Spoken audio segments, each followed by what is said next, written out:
What is up, car addicts? In this video, we'll be talking about this week's Triple Money Event Week and the vehicle discounts. This event week is for January 6th through January 12th, 2022. So, of course, we have the brand new Fister Combat S2 Cabrio that was added today. Pretty cool car. Same thing as the regular S2 pretty much, but a little bit less customization. Anyway, check out the customization video if you haven't seen it already. The current prize ride for this week is the Annis Euros, which happens to be the exact same car we had on the prize ride about 4 months ago. Same livery, same wheels, same everything, so kind of copy and paste there. So it seems that the non-tuner DLC cars we had on the prize ride for the past 2 event weeks were only for those kind of like festive exclusive event weeks as I suspected. So the prize ride is back to only offering tuner DLC cars, which honestly I find a bit disappointing. I really wish they would have kept putting non-tuner DLC cars on there, or at least the regular Combat S2, which still to this day is the only tuner DLC car that has not been on the prize ride. But anyways, to get the Euros for free, you have to place top 3 in 9 Pursuit Series races.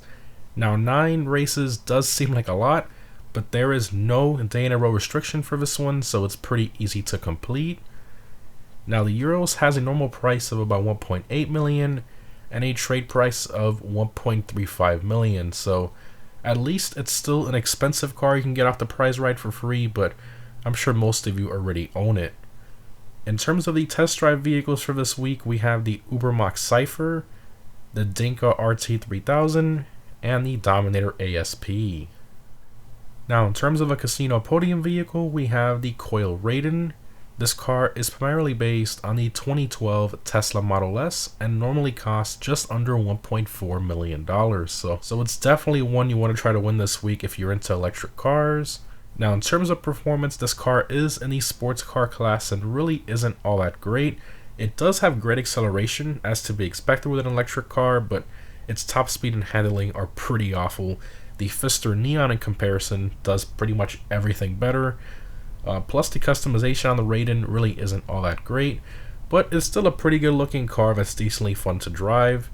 So is the Raiden worth attempting to win by spinning the lucky wheel over and over this week? Well, personally, I've always felt this car is way too expensive for what it is, and now you have the chance to own it for free. So starting off with the property discounts, we unfortunately have none this week, which I find very, very surprising. Usually we at least have something, whether it's the MOC or business, but we have no property discounts at all this week, only vehicles, so that's very surprising. Anyways, in terms of those vehicle discounts, we have 25% off the Enos Deity, which is one of the cars that released with the contract DLC. Honestly, this is a low percentage discount for this one. Usually we see at least 30% off. This 25% off they gave us is honestly not really that great. Plus this car is in the sedans class and really isn't all that fast, but it does have the Imani Tech option, so I guess there's that. Next up we have 30% off the E-Morgan. So this car is in the sports car class and is actually in top 5 for lap time for that class, which is awesome. It used to be number 1 with the kind of iFruit turbo glitch app method thing, but that was patched a while ago, so it's no longer the quickest, but it's still top 5 for most tracks, and depending on the track, it can actually beat the Pariah and the Italian GTO, but again, it has to be a very, very tight track with barely any straights. But again, depending on the track, it's still very competitive. Moving along, we have 40% off the Neon. This car is in the sports car class and is one of the fastest accelerating cars in that class, which makes sense as it's an electric car. Also, it handles a lot better than the Raiden we have on the podium, which I talked about earlier. But then again, even with that, it still barely makes it into top 20 for track performance in the sports car class, which really isn't all that great. Moving on to the Warstock website, we have 25% off the Kanjali, arguably the best tank in the game, but honestly this discount really isn't all that great. Usually again we see at least 30% off when a tank is on sale, but I guess a discount is still a discount. Next up we have 40% off the anti-aircraft trailer, which is pretty fun to mess around with friends, attaching it to an in search of pickup custom and stuff, but Keep in mind that you do need to own a bunker property in order to purchase this. Next up, we have 50% off the Insurgent, an insanely good deal on this vehicle. If you don't already own one, I highly recommend getting it at this amazing price this week. And lastly, we have 40% off the original Rhino tank. Honestly, the armor on this tank really isn't all that great, and even at this price, I feel it's still a bit too pricey for what it is. It's still almost $1 million. I think you're better off saving for a different weaponized vehicle, just my opinion on that. In terms of weapon discounts, the minigun is 100% off this week, making it absolutely free, even though I'm sure 99% of you already own it, but maybe if you want to get it for your second character, might be a good idea to get it for free. Next up, we have 50% off the Mark II weapons, which is awesome. So these can get pretty expensive, so it's nice that you can get those variants a lot cheaper for those of you who haven't acquired them yet.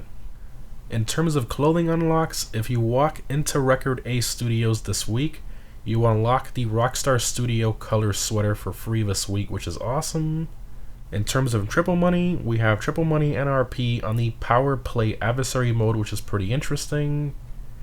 In terms of double money, we have double money NRP on Specialist Plus difficulty security contracts, which are limited to recover valuables and vehicle recovery only. Again, it has to be Specialist Plus difficulty to get the double money, and to get that difficulty, you have to keep just doing more and more security contracts until you see it. And lastly, we have double money NRP on the Dr.Dre VIP contract preps, and the Nightlife League mission for that one as well. Moving on to the Prime Gaming discounts for Prime Gaming members only. So again, same as the last couple months, we sadly don't have any Prime Gaming discounts currently in game. If anything changes, as always, I'll update it in the pinned comment, but I highly doubt it. I think Rockstar is 100% done with Prime Gaming. They're probably going to remove it at some point. Anyways, you get the usual $100,000 for logging in during the event week period. And lastly, we have the time trials for this week, which are the same as last week for some reason. I'm not sure why. So that was the RC Bandito time trial of Vespucci Beach, the normal time trial being Lake Vinewood Estates, and the premium race being 8-figure bonus for Sports Classics cars. So very strange as to why Rockstar repeated these, but if they update these later today, I will let you guys know in the pinned comment. Anyways guys, hope this was helpful. Overall, this event week is pretty bad if I'm being honest. There's no property discounts. The time trials are currently exactly the same as last week. The prize ride is the same one we already had 4 months ago. And the double money really isn't all that great in comparison to last week. I'm not sure what's going on with Rockstar. Not really that great of a way to start the new year in my opinion, but hopefully next week is better. I guess we'll see. Anyways guys, thanks for watching, and I'll see you in the next one.